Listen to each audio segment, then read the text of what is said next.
हिमाचल के किसी भी एग्ज़ाम की तैयारी कर रहे हो तो ये वीडियोस आपके लिए काफ़ी इंपॉर्टेंट रहेंगे, क्योंकि पिछले 5 से 10 सालों के जो भी क्वेश्चंस बने हैं, क्वेश्चन पेपर्स जो हैं उन्हें हम डिस्कस कर रहे हैं। अगर इनकी पीडीएफ फाइल्स वगैरह आपको चाहिए हो, आप परचेज़ करना चाहते हो तो व्हाट्सएप ज़रूर कर लेना। ऑफ़र चल रहा है तो अभी तक फ़ीस इनकी कम रखी है, जल्द ही इंक्रीज़ होगी। 9816401767। तो पहला क्वेश्चन जो है ये इकोनॉमिक्स का क्वेश्चन है, और इकोनॉमिक्स जो है 5 से 10 क्वेश्चंस आ ही जाते हैं। क्वेश्चन है, which is not the main objective of fiscal policy in India. Bharat में राजकोषीय नीति का मुख्य उद्देश्य क्या नहीं है। 3 जो है इनमें से वो उद्देश्य है और एक नहीं है। तो देखते हैं वन बाय वन को। To increase liquidity in the economy, अर्थतंत्र में तरलता बढ़ाना। ये बिल्कुल भी काम नहीं है फिस्कल पॉलिसी का, वो मॉनेटरी पॉलिसी जो होती है उसका काम होता है। तो ये तो पहला गलत हो गया, तो यहाँ पे यही पूछा था नोट, तो यही सही आंसर हो जाएगा। बाकी 3 जो है इनको भी वीडियो को पॉज करके पढ़िए, क्योंकि हो सकता है आगे क्वेश्चन आ जाए कि इनमें से कौन सा एक उद्देश्य है। तो बस आपको उसी से चूज करना पड़ेगा, ऐसे क्वेश्चंस जरूर बनते हैं। उसके बाद नेक्स्ट क्वेश्चन की तरफ बढ़ते हैं। When there is an official change in the exchange rate of domestic currency, then it is called। स्वदेशी मुद्रा के विनिमय दर में जब आधिकारिक तौर पर बदलाव आता है तब यह कहलाता है। चेंज करना है एक्सचेंज रेट जो है डोमेस्टिक करेंसी उसमें, तो इस चीज़ को हम क्या बोलते हैं, तो इसको कहते हैं रिवैल्यूएशन, पुनर्मूल्यन। तो सी ऑप्शन सही है। बाकी भी देखो, ये मूल्य वृद्धि, अवमूल्यन और ये अपस्फीति, ये टर्म्स जो हैं इनको जरूर पढ़ो। इकोनॉमिक्स की टर्म्स से रिलेटेड ही क्वेश्चंस ज़्यादा बनते हैं। अब आ गया हिमाचल प्रदेश जीके, और बहुत इंपॉर्टेंट ये पार्ट रहता है किसी भी एग्ज़ाम को क्रैक करने के लिए। तो पहला ही क्वेश्चन जो है ये नॉर्मल स्टूडेंट्स के लिए टफ है, लेकिन एचपीएसएससी ने इस क्वेश्चन को बहुत दोहराया है पिछले कुछ टाइम से। क्वेश्चन है, geographical location of Himachal Pradesh is. Himachal Pradesh का भौगोलिक स्थान है, तो कहाँ पे लाई करता है हिमाचल प्रदेश। तो दोस्तों पहली बात तो ये ध्यान में रखो, ये है सपोज करो कि ग्लोब, पूरी पृथ्वी, तो हिमाचल है नॉर्थ की तरफ, क्योंकि हिमालय नॉर्थ की तरफ है। और साथ में आपको ये याद रखना है कि ईस्ट की तरफ है हम, तो यहाँ पे लाई करते हैं। तो यहाँ पे सारे ऑप्शंस आप देखोगे नॉर्थ और ईस्ट ही मिलेगा। अगर ऑप्शंस में कहीं भी साउथ होता या वेस्ट होता तो उसको सीधा आप रिमूव कर देते। लेकिन आपको ये भी पता होना चाहिए कि हम नॉर्थ में किस तरफ हैं और ईस्ट में किस तरफ हैं। तो हम दोस्तों नॉर्थ में 30 डिग्री 22 मिनट से लेके 33 डिग्री 12 मिनट नॉर्थ में हैं हम, ये याद रखो। और जब मैं बात करता हूँ नॉर्थ की तरफ एंड ईस्ट की तरफ, तो ये चीज़ें आपको, जो लैटिट्यूड्स और लॉन्गिट्यूड्स होते हैं उनका भी थोड़ा सा ख्याल रखना होता है, ठीक है, कौन कौन सी रेखाएं किस किस तरीके की हैं। तो ये तो आपको पता चल गया कि 30 डिग्री 22 मिनट और 33 डिग्री 12 मिनट के हम बीच में लाई करते हैं, जो नॉर्थ है, ठीक है। और ईस्ट की तरफ जब हम जाएंगे तो 75 डिग्री 47 मिनट और 79 डिग्री 4 मिनट। तो यहाँ पे 3 डिग्री है और दूसरी तरफ हम लगभग 4 डिग्री हैं। तो 3 और 4 ये याद रखो, और 30 से स्टार्ट है और 75 से स्टार्ट है। बस यहाँ पे ऑप्शंस आपको कभी मिले अपकमिंग एग्जाम में तो अच्छे से उसको चूज कर लेना। ये तो बच्चों वाला क्वेश्चन है। Sex ratio of Himachal Pradesh as per census 2011। तो यहाँ पे 972 लड़कियां हैं 1000 लड़कों के ऊपर, और सबसे कम लड़कियां हैं किन्नौर में। क्या आप में से कोई स्टूडेंट बता सकता है कि किन्नौर में 1000 लड़कों के ऊपर कितनी लड़कियां हैं, और सबसे ज़्यादा हमीरपुर में है।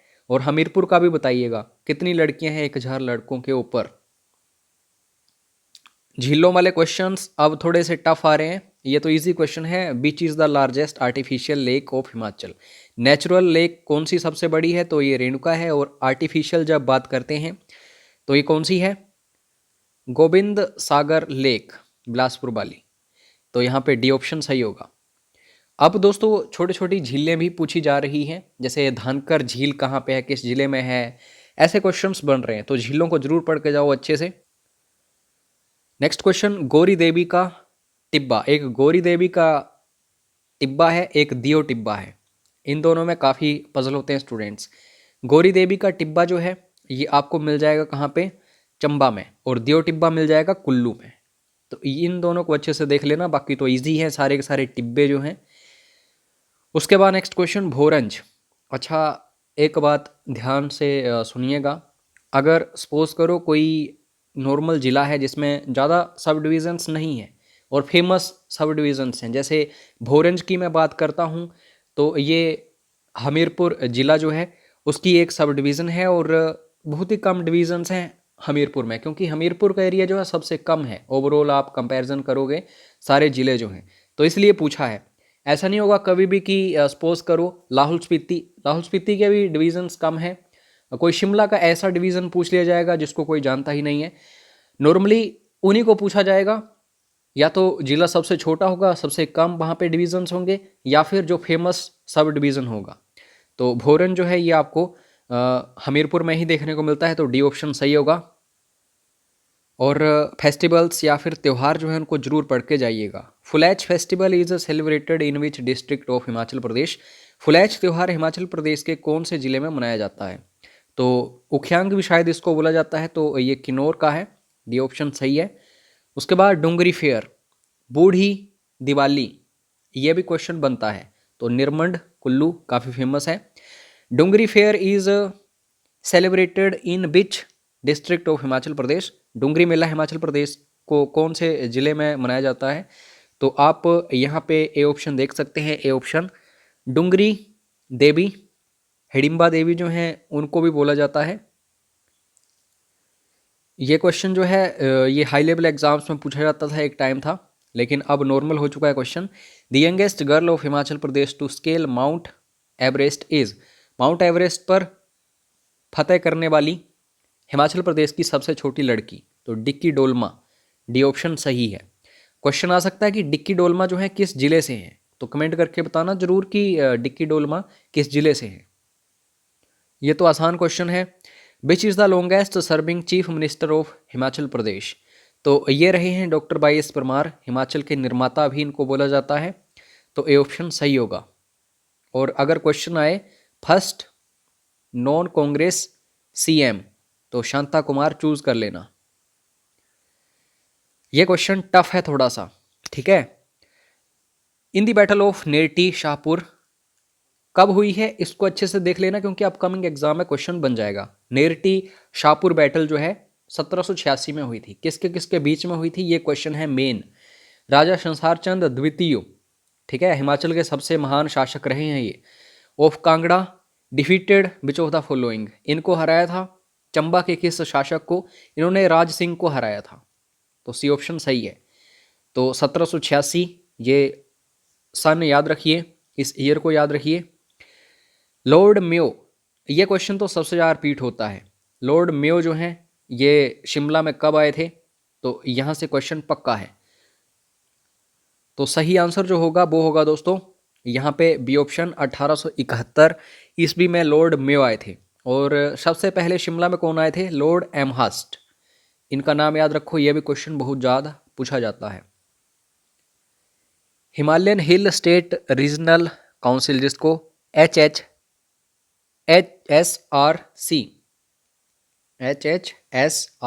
के नाम से जाना जाता है, तो इसकी स्थापना कब हुई थी? इसकी स्थापना हुई थी दोस्तों 1946 में, ये याद रखना, तो डी ऑप्शन सही होगा। और हेडक्वार्टर्स आपको शिमला में मिल जाएंगे इसके, मतलब जब ये बना था। Who was the first chairman of HP administrative tribunal, Himachal Pradesh प्रशासनिक अधिकरण के प्रथम अध्यक्ष कौन थे? तो ये कौन रहे हैं? सही आंसर है दोस्तों जस्टिस हीरा सिंह ठाकुर, तो ये रही हैं first chairman of HP administrative tribunal, और ये क्वेश्चन इंपॉर्टेंट है। Next question, Neugal hydro electric project is constructed on which river of Himachal Pradesh? तो हिमाचल की नदियां जो हैं अब उनसे रिलेटेड नॉर्मल क्वेश्चंस नहीं आते, उनके जो सहायक नदियां हैं, खड्डे हैं, वहाँ से क्वेश्चंस आते हैं। न्यूगल जो है बहुत ही फेमस ट्राइब्यूटरी है किसकी, ब्यास की। यहाँ दोस्तों पानी लाल होता है, क्योंकि यहाँ पे लाल मिट्टी जो है न्यूगल के आसपास मिलती है, तो सी ऑप्शन सही है।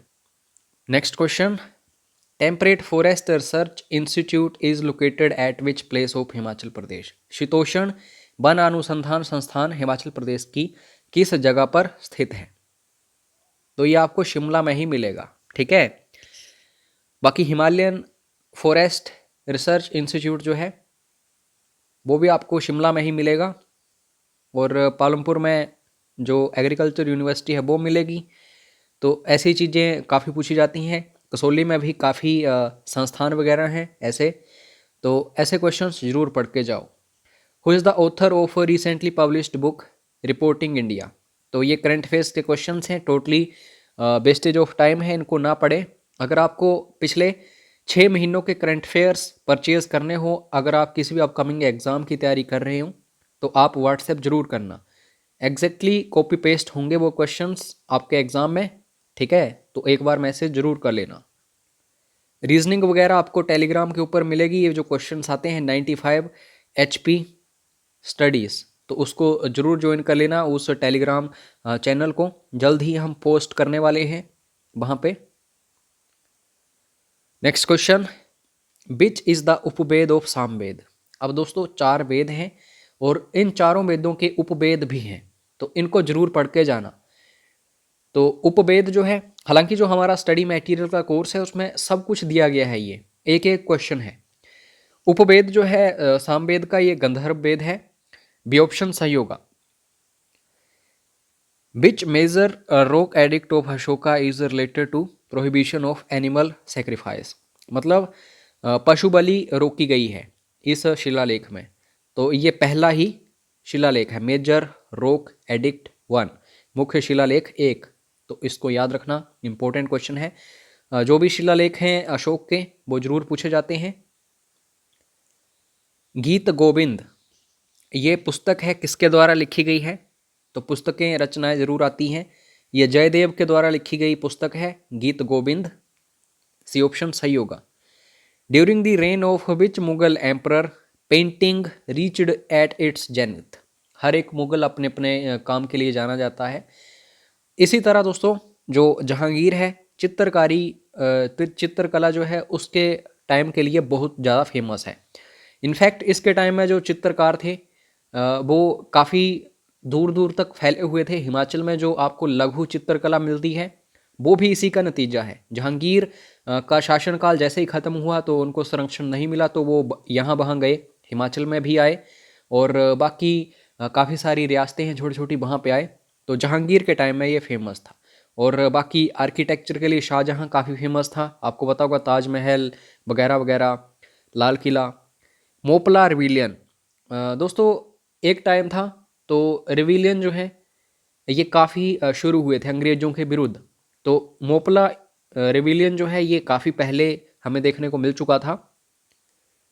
One of the first rebellion during British era.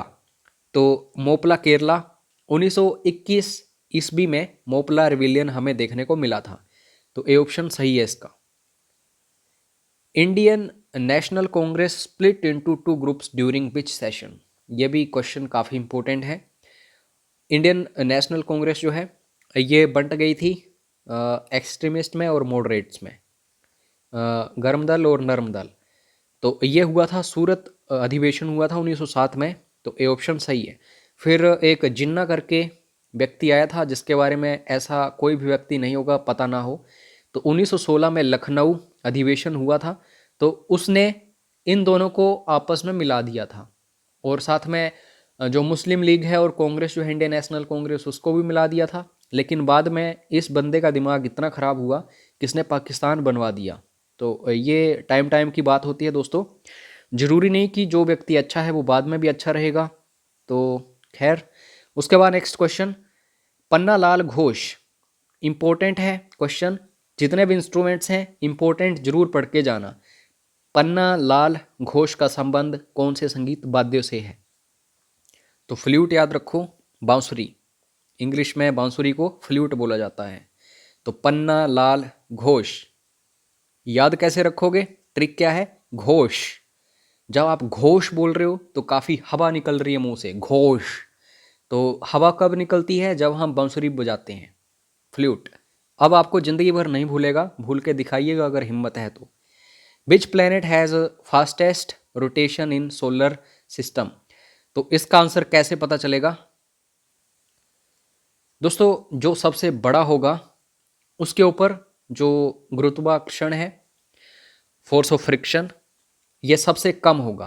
तो सपोज करो ये सन है, तो इसके आसपास जितने भी ग्रह वगैरह हैं, ठीक है, तो उनके ऊपर इसका गुरुत्वाकर्षण होता है सूर्य का। लेकिन बृहस्पति बहुत बड़ा है, तो इसके ऊपर इतना प्रभाव नहीं डाल पाता सूर्य, तो इसलिए इसकी जो रोटेशन है बहुत फास्ट होती है, ठीक है। तो सही आंसर जो होगा वो जुपिटर होगा, डी ऑप्शन। बोरा, मिस्ट्रल, सिरोक्को, ये क्या है? तो ये दोस्तों लोकल विंड्स हैं। अगर आप में से किसी को पता हो या फिर गूगल सर्च कर लेना और कमेंट करके बताना। इतना काम तो आप कर ही सकते हैं, करने को तो मैं भी कर लूँ, लेकिन आप खुद करोगे रिसर्च इसके बारे में तो आपको ज़्यादा नॉलेज होगा। तो लोकल विंड्स ये कहाँ बहती हैं, मतलब जो स्थानीय पवनें हैं कहाँ चलती हैं? Bora, mistral, sirocco. उसके बाद grassland of Eurasian region, Eurasian है क्या? ये है सपोज करो यूरोप, और ये है एशिया, ठीक है। तो यहाँ पे इंडिया भी है, जो एशिया है उसके पास, और यहाँ नॉर्थ साउथ ईस्ट कंट्रीज़ और बाकी चाइना वगैरह। तो ये जो रीजन है जहाँ पे मिले हैं आपस में एशिया और यूरोप, यहाँ पे एक ग्रास लैंड होता है। तो इस ग्रास लैंड को बोलते क्या हैं? तो इसको बोलते हैं दोस्तों स्टेप्पी। अब यहाँ पे आपको स्टेप्पी में टेप नज़र आ रहा है। टेप मतलब जिससे चिपकाया जाता है। तो ये है यूरोप और ये है एशिया, तो इनको आपस में चिपकाया गया है टेप से। तो स्टेप्पी, ये याद रखना, ट्रिक है ये, अब आपको कभी नहीं भूलेगा। Which Indian state has the longest coast line? ये तो बड़ा आसान है, इसकी कोई ट्रिक भी नहीं चाहिए। गुजरात, डी ऑप्शन सही है। Which is the longest river of peninsular India? Peninsular क्या होता है? प्रायद्वीपीय, ये इंडिया। प्रायद्वीपीय मतलब तीनों तरफों से पानी से घिरा हो। बंगाल की खाड़ी, इंडियन ओशन, और यहाँ पे अरब सी। तो ये है हमारा इंडिया, प्रायद्वीपीय भारत, तीनों तरफों से पानी से घिरा है। तो यहाँ पे आपको पता है एक नदी का उद्गम होता है त्र्यंबकेश्वरम, महाराष्ट्र साइड, और जो बंगाल की खाड़ी है वहाँ पे पानी गिरता है। तो इसको क्या बोलते हैं दोस्तों? इसको हम बोलते हैं गोदावरी, सी ऑप्शन सही होगा। दक्षिणी गंगा दूसरा नाम है इसका, क्वेश्चन आता है। Which is a plantation crop? रोपण फसल कौन सी है, मतलब इसको रोप कर लगाया जाता है। तो प्लांट्स वगैरह प्लांटेशन होती है किसकी? चाय की। चाय आपने देखी होगी, पालमपुर साइड जाना कभी, काफ़ी सारे बागान चाय के मिलेंगे आपको हिमाचल में ही। तो वहाँ पे एक पौधा लगाया जाता है चाय का, ये ऑप्शन सही है। Which article of Indian constitution deals with the right against exploitation? मतलब इसमें शोषण नहीं हो सकता। किसका किसका? एक बच्चों का शोषण नहीं हो सकता, एक आदमियों का। बच्चों का मतलब जो फैक्ट्रियाँ वगैरह हैं वहाँ पे बच्चों को काम पर नहीं लगा सकते, और आदमियों का मतलब जैसे औरतों को देह व्यापार के लिए बेच दिया जाता है आगे, एंड सो ऑन। तो ये सब कुछ हमें देखने को मिलता है अनुच्छेद 23 और 24 में। तो सी ऑप्शन सही होगा। Joint session of parliament is presided over by which of the following? निम्नलिखित में से कौन संसद के संयुक्त अधिवेशन की अध्यक्षता करते हैं? सबसे पहले क्वेश्चन तो ये मेरा सुन लो आप, जॉइंट सेशन होता क्यों है? अगर कोई भी सेशन है, अगर लोकसभा में हो रहा है, कोई राज्यसभा में हो रहा है, तो ये इन दोनों का इकट्ठा होगा क्यों? दोस्तों बिल कोई भी है इंट्रोड्यूस किया जाता है, विधेयक जो है कोई भी उसको वहाँ पे पेश किया जाता है, तो सबसे पहले लोकसभा जो है, हाउस ऑफ द पीपल, यहाँ पे उसको पारित करना होता है, पास करना होता है। फिर उसके बाद वो राज्यसभा में जाता है, फिर असेंट मिलता है जो प्रेसिडेंट है उसका, फिर जाके कोई कानून बनता है। तो लोकसभा में तो पास हो गया, लेकिन राज्यसभा में नहीं हुआ, क्योंकि यहाँ पे हो सकता है ओपोजिशन पार्टीज़, ओपोजिशन मेंबर्स काफ़ी हों, तो पास नहीं हुआ। तो फिर संयुक्त अधिवेशन होता है। इन की भी स्ट्रेंथ उसमें काउंट की जाती है, इनकी भी, तो लोकसभा की ज़्यादा है, ओबियसली वो पास हो ही जाएगा। तो इसलिए ये बनाया है। तो इसलिए दोस्तों जो जॉइंट सेशन है देखने को मिलता है, तो इसकी अध्यक्षता किसके द्वारा की जाती है? जो भी स्पीकर होगा लोकसभा का। तो यहाँ पे सी ऑप्शन सही होगा। Which is a Maharatna status company. Maharatna होती है काफ़ी बड़ी कंपनी, बहुत बड़ी, और पब्लिक सेक्टर की कंपनी होती है।